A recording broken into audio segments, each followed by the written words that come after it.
मालूम पड़ा कि संगत यहाँ पर जुड़ रही है दीप सिंह सिद्धू की अरदास जी के लिए, तो मैं वहाँ से निकला यहाँ के लिए और मुझे बहुत अच्छा लग रहा है कि सिख कौम सब एकजुट हो रहे हैं, जुल्म के खिलाफ आवाज़ उठा रहे हैं।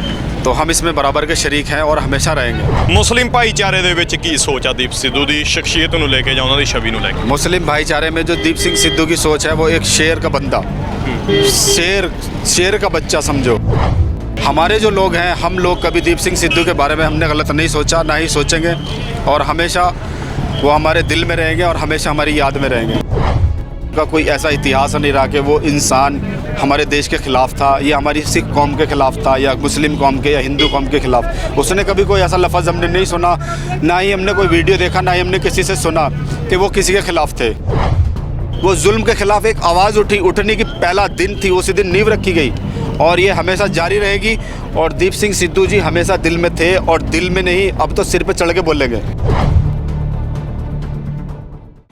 ਸਤਿ ਸ਼੍ਰੀ ਅਕਾਲ ਦੋਸਤੋ, ਪੰਜਾਬੀ ਲੋਕ ਚੈਨਲ ਦੇਖ ਰਹੇ ਹੋ, ਮੈਂ ਸੰਸਾਰਦੀਪ। ਦੀਪ ਸਿੱਧੂ ਦੀ ਪਿਛਲੇ ਦਿਨ ਇੱਕ ਸੜਕ ਦੁਰਘਟਨਾ ਦੇ ਵਿੱਚ ਮੌਤ ਹੋ ਜਾਂਦੀ ਆ। ਅੱਜ ਫਤਿਹਗੜ੍ਹ ਸਾਹਿਬ ਦੀ ਉਸ ਪਵਿੱਤਰ ਧਰਤੀ ਤੇ ਅੰਤਿਮ ਰਸਮਾਂ ਜਿਹੜੀ ਅੰਤਿਮ ਅਰਦਾਸ ਆ ਅਦਾ ਕੀਤੀ ਜਾ ਰਹੀ ਆ ਗੁਰਦੁਆਰਾ ਸਾਹਿਬ ਦੇ ਵਿੱਚ। ਬਹੁਤ ਦੂਰੋਂ ਸੰਗਤ ਜਿਹੜੀ ਆ ਸਿੱਖ ਕੌਮ ਨੂੰ ਪਿਆਰ ਕਰਨ ਵਾਲੇ ਲੋਕ ਜਿਹੜੇ ਨੇ ਜਾਂ ਦੀਪ ਸਿੱਧੂ ਨੂੰ ਪਿਆਰ ਕਰਨ ਵਾਲੇ ਲੋਕ ਜਿਹੜੇ ਨੇ ਉਹ ਪਹੁੰਚ ਰਹੇ ਨੇ। ਕੁਝ ਹਰਿਆਣੇ ਤੋਂ ਮੁਸਲਿਮ ਭਾਈਚਾਰੇ ਦੇ ਨਾਲ ਸੰਬੰਧਿਤ ਕੁਝ ਸ਼ਖਸੀਅਤਾਂ ਸਾਨੂੰ ਮਿਲੀਆਂ ਨੇ, ਉਹ ਵੀ ਪਹੁੰਚੇ ਹੋਏ ਨੇ। ਗੱਲਬਾਤ ਕਰਦੇ ਆ ਕਿ ਆਖਰ ਕਿਹੜੀ ਖਿੱਚ ਜਿਹੜੀ ਆ, ਕਿਹੜੀ ਦੀਪ ਸਿੱਧੂ ਦੀ ਐਸੀ ਗੱਲ ਜਿਹੜੀ ਆ ਇਹਨਾਂ ਨੂੰ ਹਰਿਆਣੇ ਤੋਂ ਇੰਨੀ ਦੂਰ ਤੋਂ ਫਤਿਹਗੜ੍ਹ ਸਾਹਿਬ ਦੇ ਵਿੱਚ ਲਈ। ਬਹੁਤ ਬਹੁਤ ਸਵਾਗਤ जी। मेरा नाम मोहम्मद फ़राद अली है और मैं पानीपत हरियाणा से आया हूँ।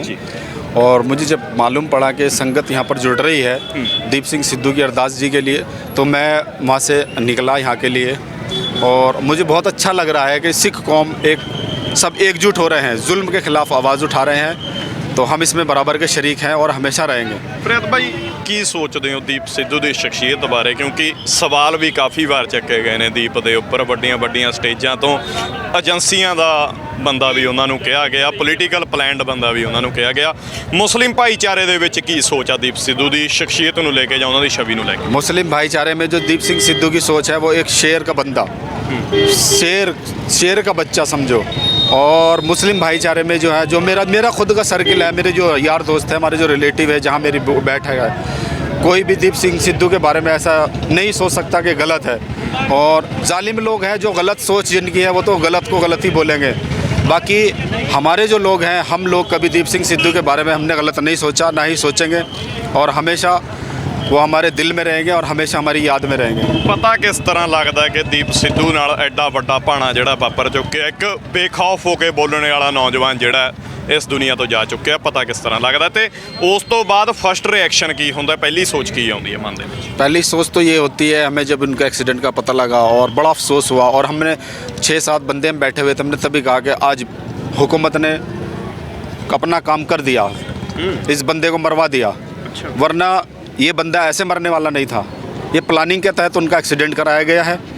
फर्स्ट टाइम हमने जब वीडियो देखी है, मैं तभी एहसास हो गया, मैंने कहा आज जो है ना पूरी प्लानिंग चल दी भी हमारी गवर्नमेंट ने। ਕਿਉਂ ਲੱਗਦਾ ਤੁਹਾਨੂੰ ਕਿ ਦੀਪ ਸਿੱਧੂ ਨੂੰ ਇੱਕ ਪਲਾਨ ਦੇ ਤਹਿਤ ਇੱਕ गवर्नमेंट ने मरवाया गया? क्यों सोच रहे? मरवाया इसलिए कि वही शेर का बच्चा था जो इनके खिलाफ सीधा सामने फ्रंट पे आया, और जो भी फ्रंट पे आ जाता है ये हुकूमत उसको छोड़ती नहीं है। ये जालिम गवर्नमेंट है, इतनी जालिम गवर्नमेंट है कि एक जो समझो एक मासूम बेटी के ऊपर, उसके हिजाब के ऊपर हाथ उठा रही है, लड़कियों के ऊपर, बेटी चाहे हिंदू की हो, सिख की हो, मुस्लिम की हो, किसी की भी हो, वो एक लड़की का घूंघट उतार रहा है, उसका पर्दा उतारने के चक्कर में है। तो ये कितनी गंदी गवर्नमेंट है, इन्होंने हिंदुस्तान का नाम बदनाम कर दिया।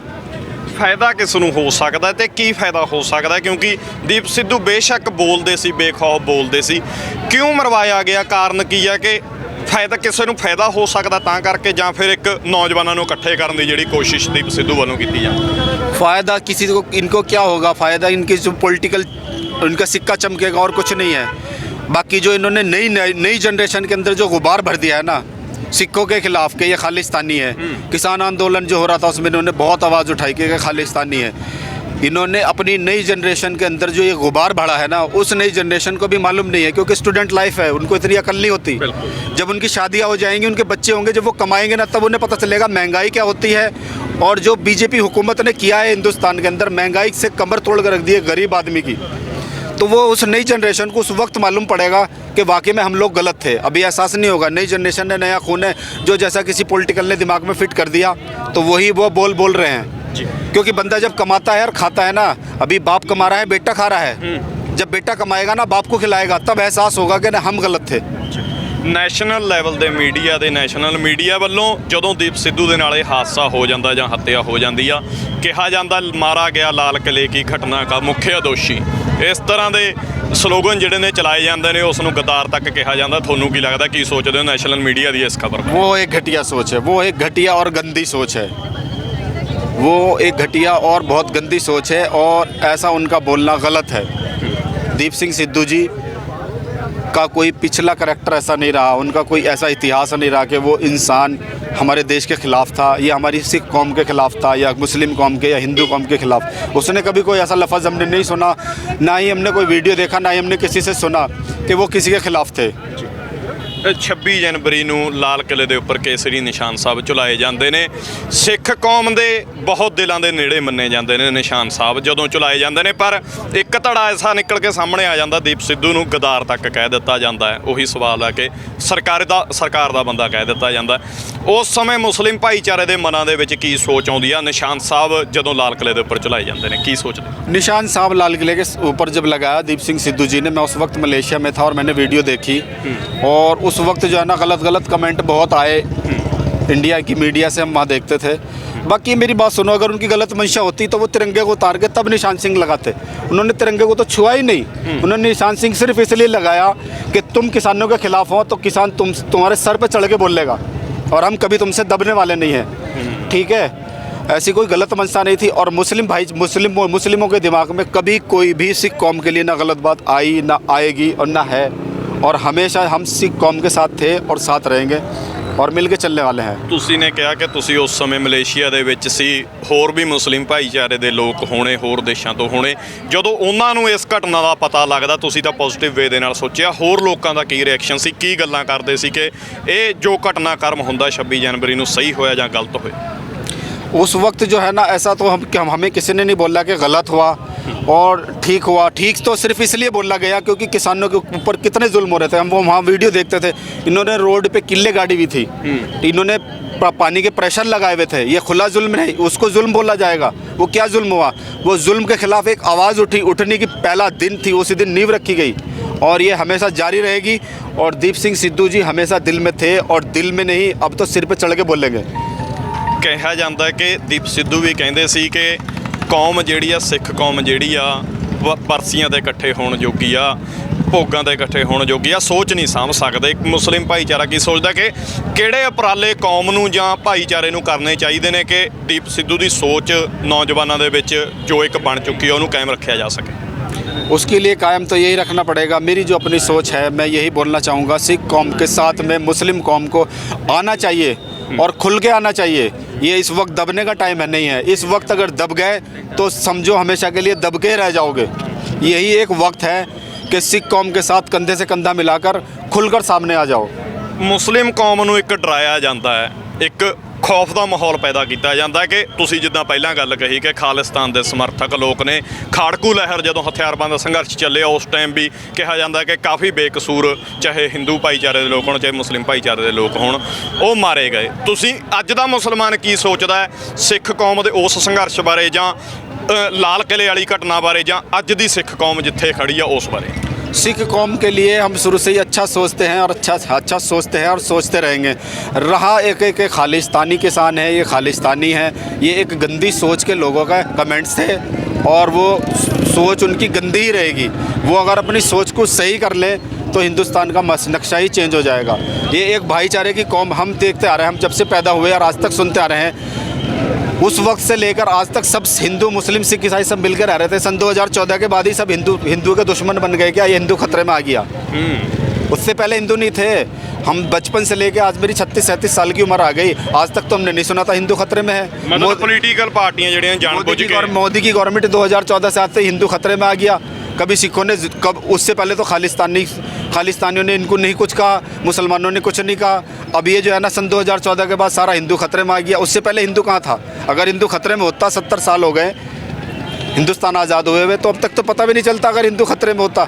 तो ये सिर्फ कुछ नहीं है, नई जनरेशन का माइंड चेंज करना है। ब्रेन वॉश कर दिया इन्होंने, आरएसएस वालों ने, बीजेपी वालों ने, नई जनरेशन की ब्रेन वॉश करके इन्होंने जो है ना गुबार भर दिया उनके दिमाग में। पहली बार आ रहे हो फतेहगढ़ साहब की धरती? मैं फतेहगढ़ साहिब तीसरी मरतबा आया हूँ, 2 बार मैं पहले भी आ चुका हूँ जी। किस तरह का महसूस होता, क्योंकि इतिहास बहुत ਵੱਡਾ ਹੈ ਇਸ ਜਗ੍ਹਾ ਦਾ, ਬਹੁਤ ਕੁਰਬਾਨੀਆਂ ਭਰਿਆ ਇਤਿਹਾਸ ਆ। ਸਿੱਖਾਂ ਦੇ ਮਨਾਂ ਦੇ ਵਿੱਚ ਇੱਕ ਖਾਸ ਸਥਾਨ ਇਹ ਰੱਖਦਾ ਹੈ। ਮੁਸਲਿਮ ਭਾਈਚਾਰਾ ਜਦੋਂ ਫਤਿਹਗੜ੍ਹ ਸਾਹਿਬ ਦਰਸ਼ਨ ਕਰਨ ਆਉਂਦਾ, ਕਿੱਦਾਂ ਦਾ ਮਹਿਸੂਸ ਹੁੰਦਾ, ਕੀ ਸੋਚਦੇ? बस यहाँ पर आने के बाद एक गर्व महसूस होता है। बाकी जब यहाँ का इतिहास सुनते हैं कि उस वक्त पे गुरु गोविंद सिंह जी के बच्चों के साथ में जो जुल्म हुआ वो मुसलमानों ने किया, बाकी वो उस वक्त का बहुत बड़ा जुल्म था। और जब उस इतिहास को सुनते हैं तो दिल भर आता है, आंखों में आंसू आ जाते हैं। कल भी एक सरदार जी में थे शाम में, जो वो मुझे बता रहे थे, इतिहास में सुन रहा था, तो मेरी आंखों में आंसू आ गए उसको सुन के कि वो खुला जुल्म हुआ है उस वक्त। बिल्कुल। ਤੇ ਬਿਲਕੁਲ ਆਖਰੀ ਸਵਾਲ ਆ ਕਿ ਸਿੱਖ ਮੁਸਲਿਮਾਂ ਦਾ ਜਿਹੜਾ ਇੱਕ ਹੈ ਕਾਫੀ ਲੰਮੇ ਸਮੇਂ ਤੋਂ ਚੱਲਿਆ ਆ ਰਿਹਾ, ਪਰ ਤੁਸੀਂ ਜਿੱਦਾਂ ਪਹਿਲਾਂ ਕਿਹਾ ਕਿ ਹਕੂਮਤਾਂ ਵੱਲੋਂ ਲਗਾਤਾਰ ਡਿਵਾਈਡ ਐਂਡ ਰੂਲ ਦੀਆਂ ਜਿਹੜੀਆਂ ਨੇ ਪਾਲਿਸੀਆਂ ਬਣਾਈਆਂ ਜਾਂਦੀਆਂ ਨੇ, ਦੋਨਾਂ ਭਾਈਚਾਰੇ ਦੇ ਲੋਕਾਂ ਨੂੰ ਜਾਂ ਪੰਜਾਬ ਦੇ ਲੋਕਾਂ ਨੂੰ ਜਾਂ ਦੇਸ਼ ਦੇ ਲੋਕਾਂ ਨੂੰ ਕੀ ਸੁਨੇਹਾ ਦਊਂਗੇ ਕਿ ਆਪਸੀ ਭਾਈਚਾਰਕ ਸਾਂਝ ਜਿਹੜੀ ਹੈ ਕਾਇਮ ਹੋ ਸਕੇ, ਆਪਸੀ ਭਾਈਚਾਰਾ ਜਿਹੜਾ ਕਾਇਮ ਕੀਤਾ ਜਾ ਸਕੇ ਸਾਰੀਆਂ ਕੌਮਾਂ ਦੇ ਵਿੱਚ? सारी कौम के मैं यही संदेश देना चाहूँगा, हिंदू मुस्लिम सिख ईसाई और ख़ासकर हमारे मुसलमान भाई, मैं उन पर जोर देना चाहूँगा कि खुल के सामने आ जाओ। यही वक्त है, हम कोई जुल्म नहीं कर रहे किसी के ख़िलाफ़, किसी कौम के ख़िलाफ़ हम गलत आवाज़ नहीं उठा रहे हैं। ये हमारा हक है जुल्म के ख़िलाफ़। खुल के सामने आ जाओ, सिख जैसी कौम तुम्हारे साथ में खड़ी है, तो इस वक्त खुल के सामने आ जाओ। ਸੋ ਹਰਿਆਣਾ ਤੋਂ ਮੁਸਲਿਮ ਭਾਈਚਾਰੇ ਦੇ ਲੋਕ ਜਿਹੜੇ ਨੇ ਖੁੱਲ੍ਹ ਕੇ ਸਾਹਮਣੇ ਆਏ ਨੇ। ਇਤਿਹਾਸ ਦੇ ਪੰਨੇ ਫੋਲੀਏ ਤਾਂ ਨਵਾਬ ਮਲੇਰਕੋਟਲਾ ਸ਼ੇਰ ਮੁਹੰਮਦ ਖਾਨ ਨੇ ਵੀ ਸਾਹਿਬਜ਼ਾਦਿਆਂ ਦੇ ਹੱਕ ਦੇ ਵਿੱਚ ਜਦੋਂ ਹਾਂ ਦਾ ਨਾਰਾ ਮਾਰਿਆ ਸੀ ਤਾਂ ਸਵਾਲ ਉਹਨਾਂ ਦੇ ਉੱਪਰ ਵੀ ਚੱਕੇ ਗਏ ਸੀ, ਪਰ 350 ਸਾਲ ਬਾਅਦ ਅੱਜ ਵੀ 300 ਸਾਲ ਬਾਅਦ ਅੱਜ ਵੀ ਜਿਹੜਾ ਮੁਸਲਿਮ ਭਾਈਚਾਰਾ ਸਿੱਖ ਕੌਮ ਦੇ ਹੱਕ ਦੇ ਵਿੱਚ ਹਾਂ ਦਾ ਨਾਰਾ ਮਾਰਦਾ ਬਿਲਕੁਲ ਨਜ਼ਰ ਆ ਰਿਹਾ। ਲਾਲ ਕਿਲੇ ਦੀ ਘਟਨਾ ਹੋਵੇ, ਚਾਹੇ ਦੀਪ ਸਿੱਧੂ ਦਾ ਐਕਸੀਡੈਂਟ ਹੋਵੇ, ਮੁਸਲਿਮ ਭਾਈਚਾਰੇ ਨੇ ਖੁੱਲ੍ਹ ਕੇ ਕਿਹਾ ਕਿ ਦੀਪ ਸਿੱਧੂ ਦਾ ਇਹ ਐਕਸੀਡੈਂਟ ਨਹੀਂ, ਦੀਪ ਸਿੱਧੂ ਦਾ ਇੱਕ ਸਿਆਸੀ ਕਤਲ ਆ। ਸਿਆਸੀ ਪਾਰਟੀਆਂ ਨੇ ਆਪਣੀ ਰਾਜਨੀਤੀ ਦੀ ਭੇਟ ਉਸ ਬੇਖੌਫ ਹੋ ਕੇ ਬੋਲਣੇ ਵਾਲੇ ਨੌਜਵਾਨ ਨੂੰ ਚਾੜ ਦਿੱਤਾ। ਅਸਲ ਕਾਰਨ ਕੀ ਨੇ ਦੀਪ ਸਿੱਧੂ ਦੀ ਮੌਤ ਤੇ, ਦਾ ਜਾਂਚ ਤੋਂ ਬਾਅਦ ਹੀ ਪਤਾ ਲੱਗ ਸਕੇਗਾ। ਫਤਿਹਗੜ੍ਹ ਸਾਹਿਬ ਤੋਂ ਪੰਜਾਬੀ ਲੋਕ ਚੈਨਲ ਦੇ ਲਈ ਸੰਸਾਰਦੀਪ ਸਿੰਘ, ਧੰਨਵਾਦ।